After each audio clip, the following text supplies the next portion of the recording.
Gracias al Señor, hermanos.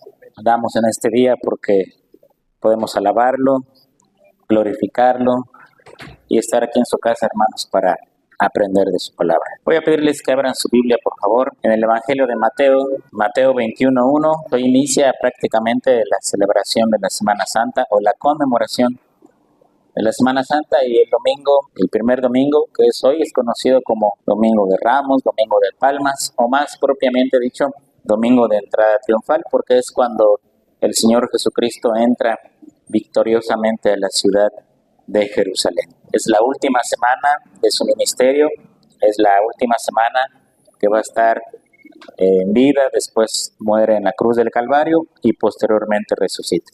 Vamos a leer este pasaje, hermanos, Mateo 21, versículo 1. Cuando se acercaron a Jerusalén y vinieron a Betfagé, al monte de los olivos, Jesús envió 2 discípulos, diciéndoles: id a la aldea que está enfrente de vosotros, y luego hallaréis una asna atada y un pollino con ella. Desatadla y traédmelos. Y si alguien os dijere algo, decid: el Señor lo necesita, y luego los enviará.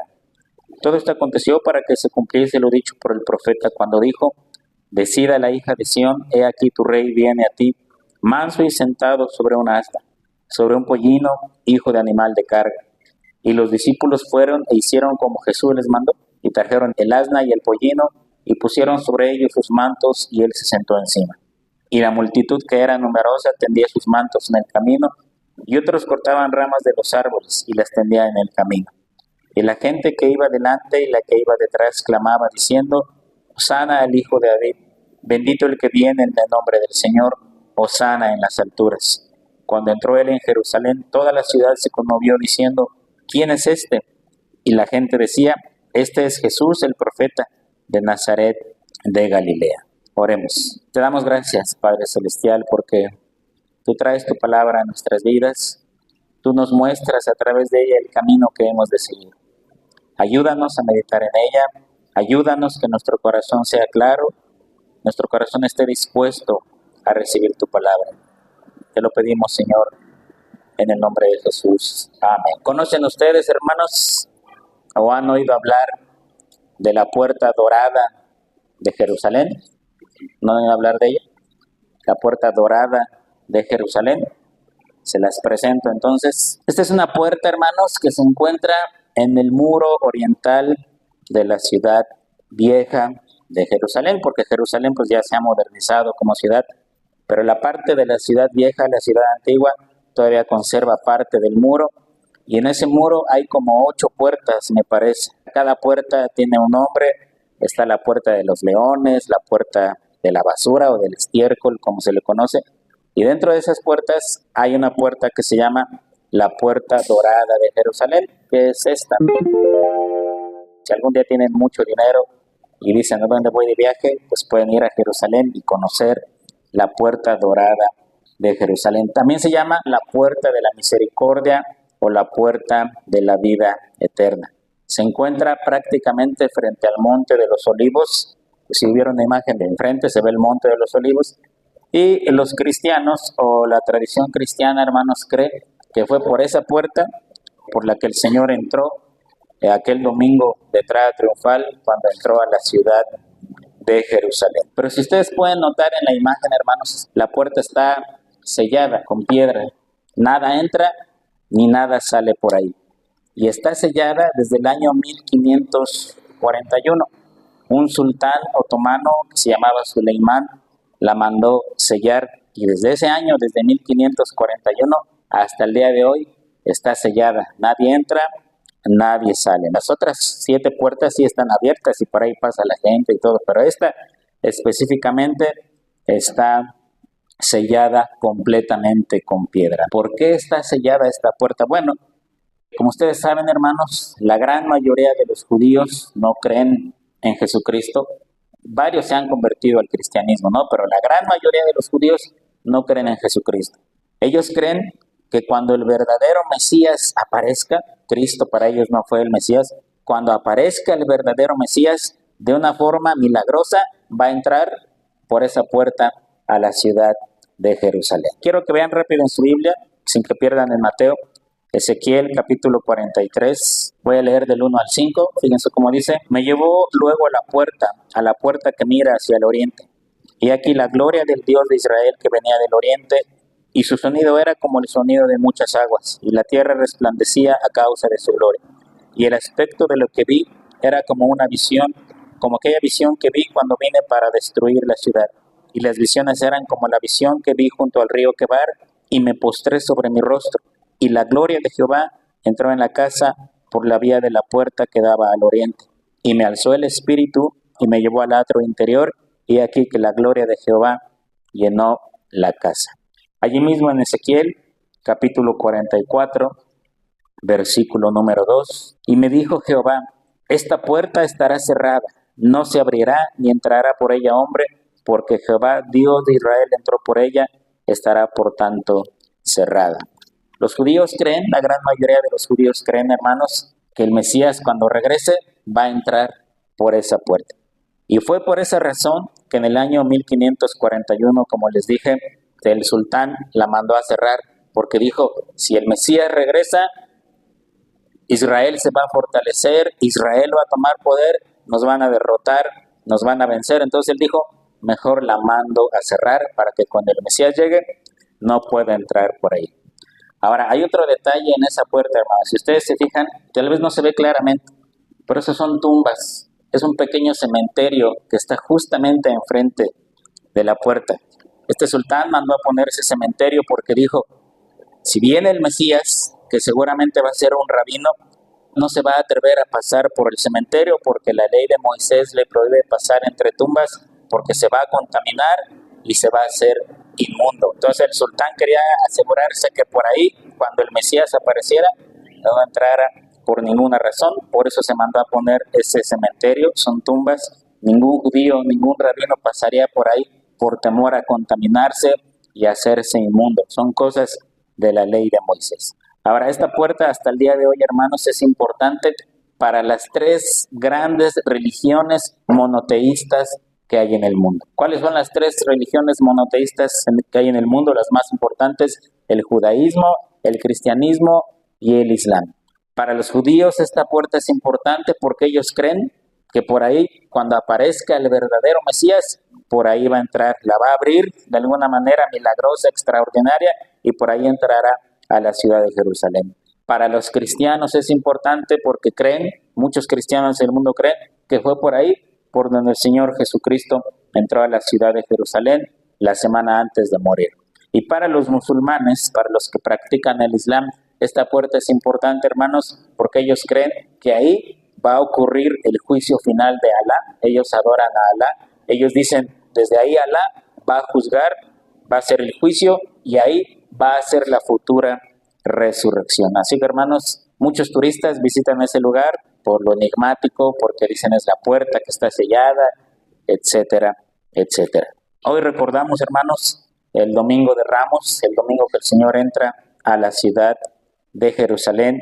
Hemos leído el pasaje de Mateo 21, regresen a Mateo, por favor. Y el pasaje es claro, ¿no? El Señor va a entrar a la ciudad, le dice a sus discípulos: vayan y van a encontrar un asno, su cría, y lo van a traer para mí. Y si alguien les dice por qué lo toman, le van a contestar: el Señor los necesita, después te los va a devolver. Entonces, ellos, hermanos, obedecen la voz del Señor Jesucristo, van por ese animal, el Señor se monta en ese animal y así entra a la ciudad de Jerusalén. Se cumplía la profecía, Zacarías 9:9.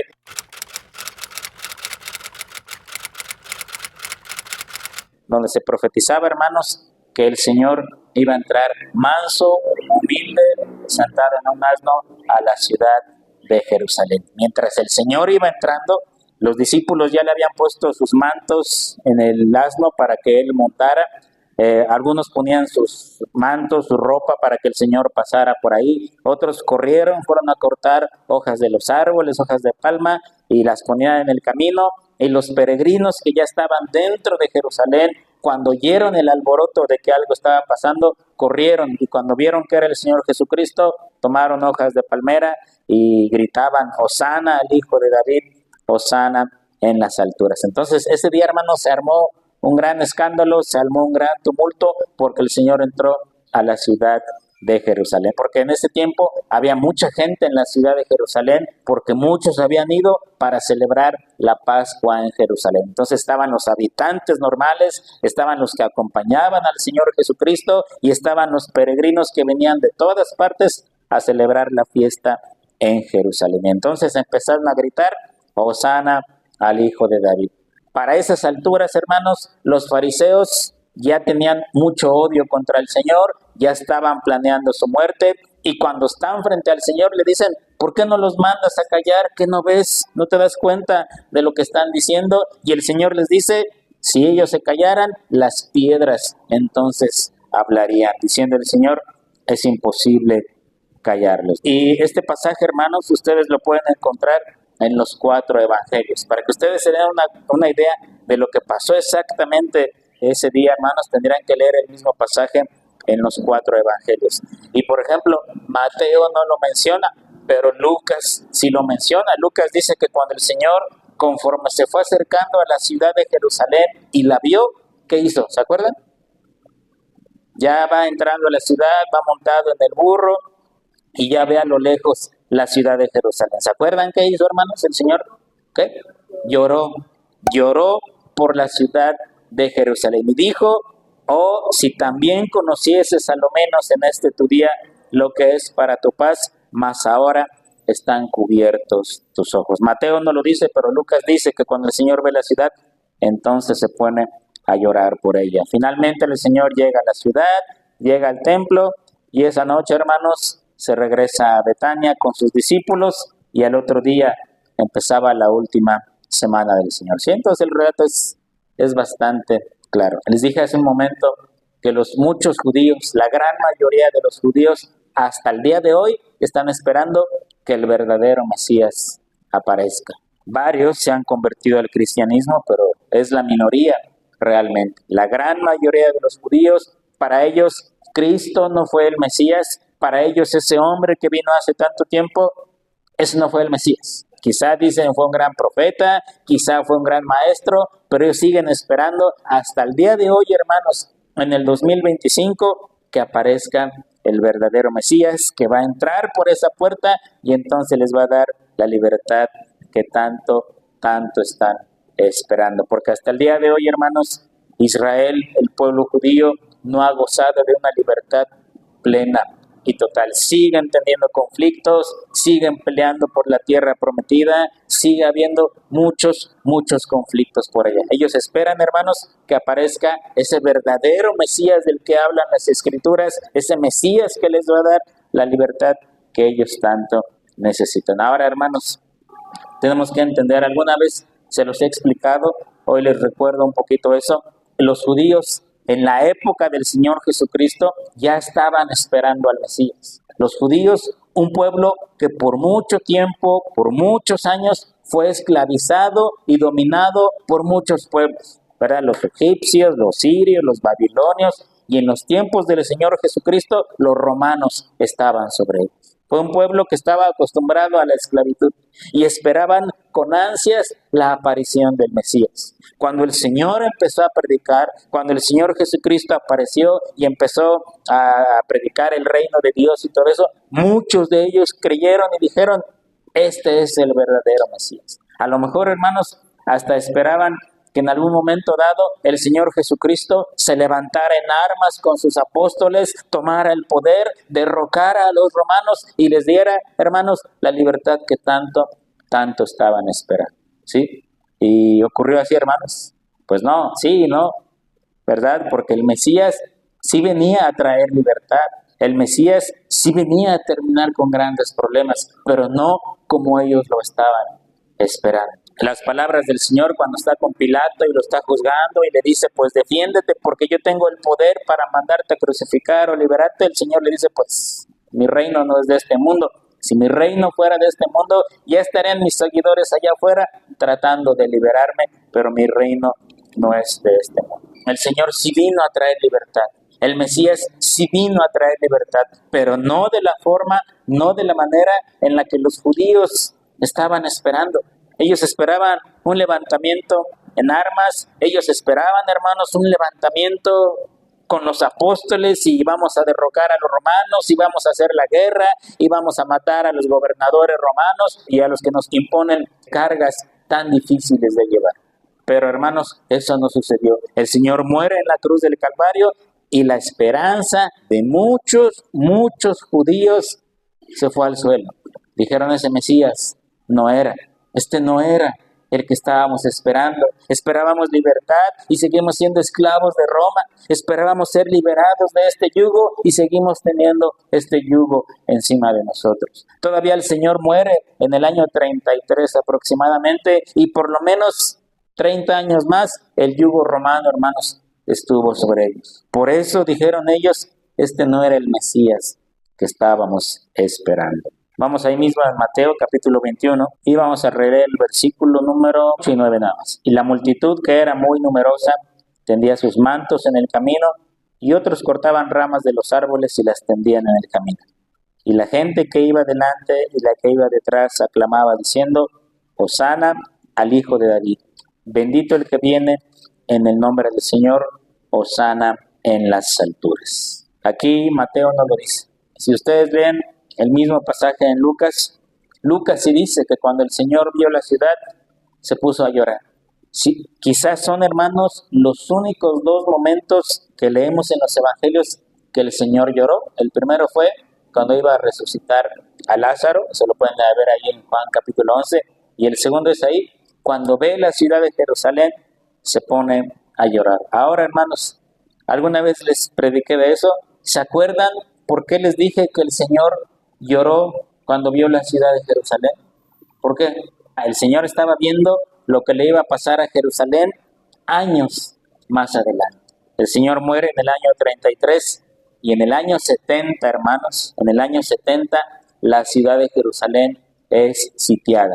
Los romanos la rodean completamente y entonces dicen, aquí nadie entra y aquí nadie sale. Y eso fue lo único que hicieron, rodearla e impedir el paso. Eso trajo grandes problemas, porque el agua que tenían dentro se acabó en un momento determinado. El alimento que tenían dentro también se acabó en un momento determinado. Después de varias semanas, entonces la sed y el hambre empezó a hacer mella en los judíos. Y la situación fue tan grave, les platiqué, ¿verdad?, que se cometieron muchísimas cosas malas dentro de la ciudad aquellos días. El hambre era tal que las mamás se comían a los bebés. El hambre era tal que la gente se comía los guaraches, las cosas que fueran de piel, se lo comían porque no había forma. Si alguien era descubierto con un poquito de comida, lo mataban para quitarle la comida. Muchas calamidades ocurrieron en el año 70 en la ciudad de Jerusalén. El Señor ve proféticamente eso, hermanos, y por eso se suelta a llorar y le dice, si tú supieras quién te está visitando, si tú supieras quién es el que está entrando ahorita, pero tus ojos están cerrados y no pueden ver más allá de eso. Entonces, eso, hermanos, fue verdaderamente terrible y espantoso esa escena. Había muertos en las calles. Los historiadores de esa época dicen que las calles estaban llenas de muertos, los atrios, el templo, el olor era insoportable. Si a eso se le agrega el hambre y la sed, hermanos, cuando ya los romanos entraban a la ciudad, prácticamente fue para darles el tiro de gracia. Ni siquiera tuvieron que pelear ni combatir entre ellos mismos. Por ese sitio que sufrieron, se mataron entre ellos. Por eso el Señor llora. Por eso el Señor dice, si tú supieras quién está entrando, si tú supieras qué día tan glorioso es este, tu historia iba a ser muy diferente, pero ahora tus ojos están cerrados. Leemos en el Evangelio que la gente gritaba, Hosana al Hijo de David, y mientras la gente gritaba, Hosana al Hijo de David, los fariseos le decían, mándalos a callar, ¿no ves lo que están gritando? Esto es una blasfemia, eso es para Dios, y tú no eres Dios. La pregunta sería, hermanos, ¿quiénes estaban mal? ¿Los que gritaban, Hosana al Hijo de David, o los fariseos que los mandaban a callar? ¿Quiénes estaban mal? Los dos estaban mal. ¿Por qué los dos estaban mal, hermanos? Porque los fariseos, por el odio hacia el Señor Jesucristo, pues ya estaban planeando su muerte, ya querían acabar. De hecho, dijeron, durante la fiesta vamos a matarlo, o antes o después de la fiesta, pero de estos días no va a pasar. ¿Por qué los que gritaban estaban mal, hermanos? Por la simple y sencilla razón, hermanos, que era una alabanza vacía. Eran palabras huecas. Ellos gritaban, le estaban gritando a Jesús que era el Mesías porque estaban esperando que los liberara de sus enemigos en ese momento. Estaban esperando, hermanos, que en ese preciso momento, que si Él era el Mesías, entonces los liberara de sus enemigos. Y con ese afán estaban gritando. Ellos esperaban una liberación política, una liberación comercial, una liberación militar. Para ellos el Mesías tenía que ser un guerrero que apareciera y terminara en ese momento con sus enemigos. Quizás recordaban la época de los jueces. En la época de los jueces, cuando los judíos también estaban dominados por sus enemigos, aparecía el juez y literalmente, hermanos, mataba a los enemigos y los liberaba. Uno de esos jueces fue Sansón. ¿Se acuerdan de la historia de Sansón, verdad? ¿Cuántos filisteos no mató Sansón? Muchos, miles. Y al final, el último día de su vida, cuando el Señor tiene misericordia de él, derriba el templo donde estaban burlándose de él, el templo cae sobre los filisteos y dice la Escritura, ese día mató más filisteos que todos los que mató mientras estuvo en vida. Quizá esperaban algo de esa manera, un Mesías, un paladín, alguien como los jueces que apareciera, tomara las armas y los liberara de esa esclavitud, hermanos, en la cual estaban sometidos durante muchos años. Por eso gritaban, Hosana. La palabra Hosana significa sálvanos ahora, danos la salvación ahora, en este momento.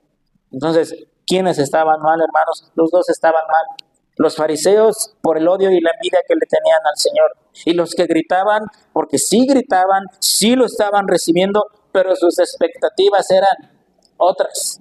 Sus expectativas eran, no sé, a lo mejor va a entrar a la ciudad de Jerusalén y cuando ya esté dentro de Jerusalén, sus discípulos van a sacar las armas, él mismo va a convocar a la guerra y ese día se acabaron los romanos para siempre. Pero no ocurrió, hermanos, nada de eso. Él entra y muere en la cruz del Calvario. Y sí trajo libertad, hermanos. La misma situación, hermanos, se repite el día de hoy. La gente sigue teniendo problemas, necesidades, enfermedades, escasez. Los problemas de la humanidad no han cambiado mucho en esta época. Y a veces, pues, de alguna manera bien intencionada, los cristianos, ustedes mismos, le habrán dicho a alguien, pues acércate a Dios, busca a Dios. No, mira, estás sufriendo de esto, ¿por qué no buscas a Dios? ¿Verdad? El consejo es correcto, el consejo está bien, ¿verdad? Vemos a alguien con necesidad, vemos a alguien que está padeciendo mucho y le decimos, pues acércate a Dios. Busca a Dios, lee tu Biblia ahora, así como le hables, Dios te va a entender. Son los consejos que más o menos damos. Habrá gente que diga, no, mira, no me hables de tu religión, no me hables de tu Cristo, yo voy a ver cómo le hago. Habrá quien diga, bueno, pues voy a probar. El asunto es, hermanos, que vivimos en un tiempo en el que la gente quiere soluciones rápidas. Tengo problemas con mi familia, tengo problemas en mi trabajo, tengo problemas en el matrimonio, voy a ir a la iglesia. Y a lo mejor la gente espera y tiene ese anhelo en su corazón que desde que empieza a ir a la iglesia, las cosas cambian en su vida. Y esa semana se acaban los problemas, y esa semana su matrimonio se arregla, y el trabajo va mejor, y el negocio. Y lo cierto es que no ocurre de esa manera. Y esperan una liberación pronta de las cosas de las cuales están padeciendo.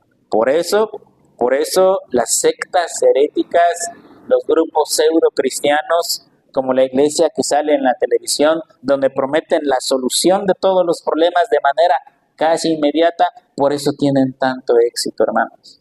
Porque la gente quiere ver solución de sus problemas rápido, pronto, algo así que ocurra inmediatamente. Y no siempre va a ser de esa manera, hermanos. Dios puede hacer milagros, Dios puede transformar cosas en un momento determinado, pero habrá otras ocasiones, y ustedes lo han experimentado, hermanos, que le pedimos algo a Dios y a veces la solución o la respuesta no viene pronto. Dios le dijo a Abraham, Abraham, vas a tener un hijo, vas a ser padre de naciones. Y de esa promesa al nacimiento de Isaac, ¿cuántos años transcurrieron, hermanos?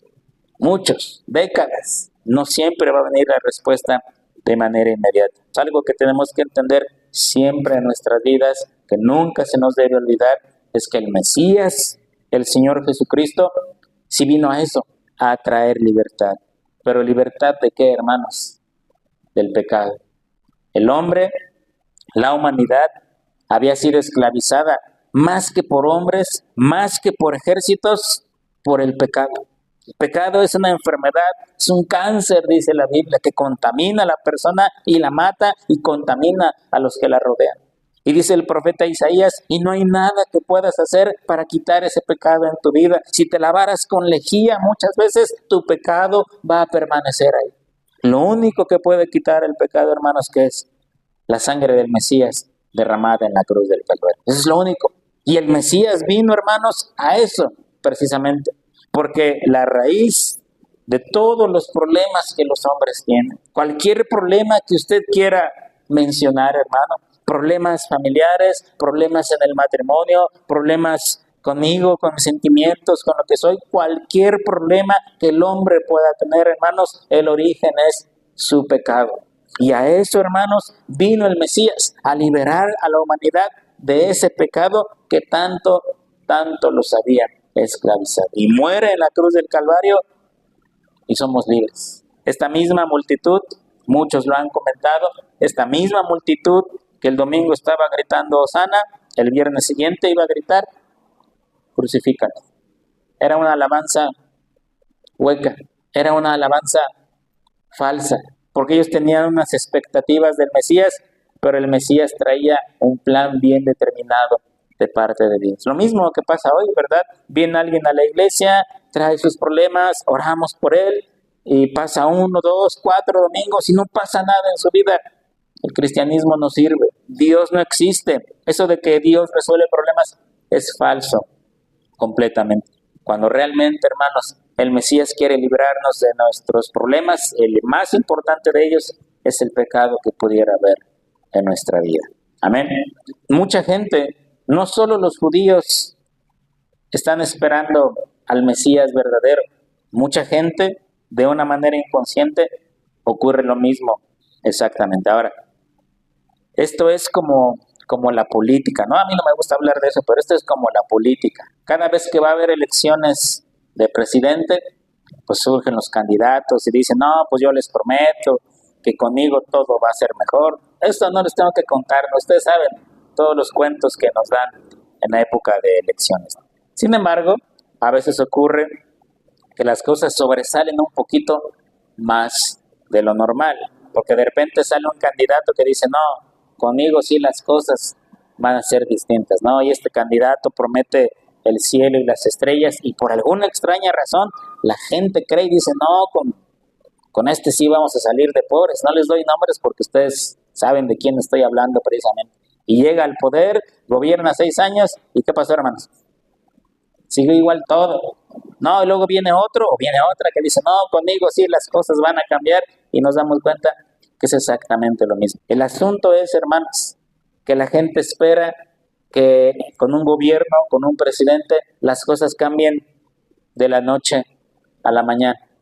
Hace muchos años, bueno, ya bastantes años, si usted recuerda, el PRI gobernó durante mucho tiempo, y luego de repente de unas elecciones gana el PAN. ¿Se acuerda de Vicente Fox? Cuando ganó el PAN, la gente dijo, como que algo extraordinario había pasado, y dijeron, después de tantas décadas y décadas del PRI, ahora ganó un candidato de un partido diferente, y había como fiesta nacional, como que por fin nos libramos de algo, ¿no?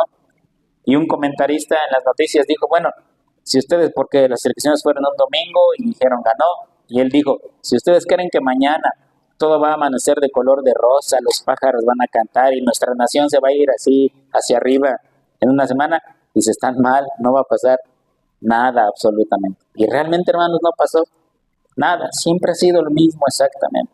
A veces la gente, hermanos, tiene esa expectativa de Dios, que Dios venga a resolver sus problemas de manera instantánea, sin que ellos metan un solo dedo, sin que ellos hagan nada. Ya vine a la iglesia, yo creo que ya en mi vida todo va a cambiar, pero hay que orar, hay que ayunar, hay que buscar a Dios, hay que leer su palabra, no hay que dejar de congregarse. La vida cristiana, hermanos, no es un instante, sino que es eso, una vida que lleva muchas cosas por delante.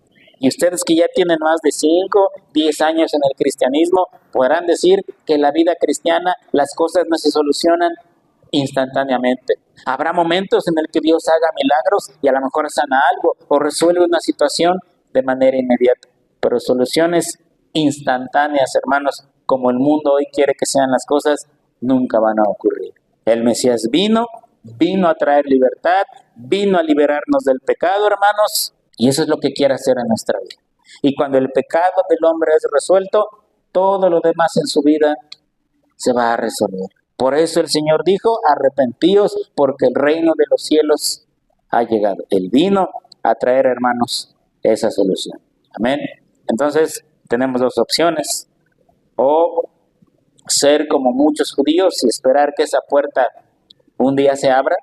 Hasta el día de hoy los judíos siguen esperando que aparezca ese paladín, el verdadero Mesías, y destruya esa puerta, o no sé cómo le va a hacer, va a quitar las piedras, el cementerio que está ahí, y va a entrar a la ciudad de Jerusalén, y entonces sí les va a dar la libertad que tanto necesitan. Oh, hermanos, creer en el Señor Jesucristo, el Mesías de Dios, que vino a dar su vida por la humanidad. Ya para terminar, hermanos, la palabra Mesías significa ungido, y en el Antiguo Testamento había 3 oficios que para iniciar en el cargo, la persona tiene que ser ungida con aceite.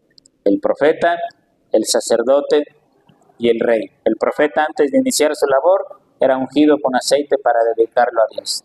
El sacerdote, antes de iniciar su labor, era ungido con aceite, con un aceite muy especial para iniciar su labor. No, de ahí el salmo que dice, es como el buen óleo que desciende sobre la barba de Aarón. Y el rey, por supuesto, antes de iniciar su mandato, era ungido con aceite también, ¿no? Podemos ver, por ejemplo, cuando Samuel llega a ungir a David, a pesar que Saúl era el rey sobre Israel, pero Samuel va y unge a David para proclamarlo como el siguiente rey. Esos 3 cargos, hermanos, necesitaban ungimiento de aceite.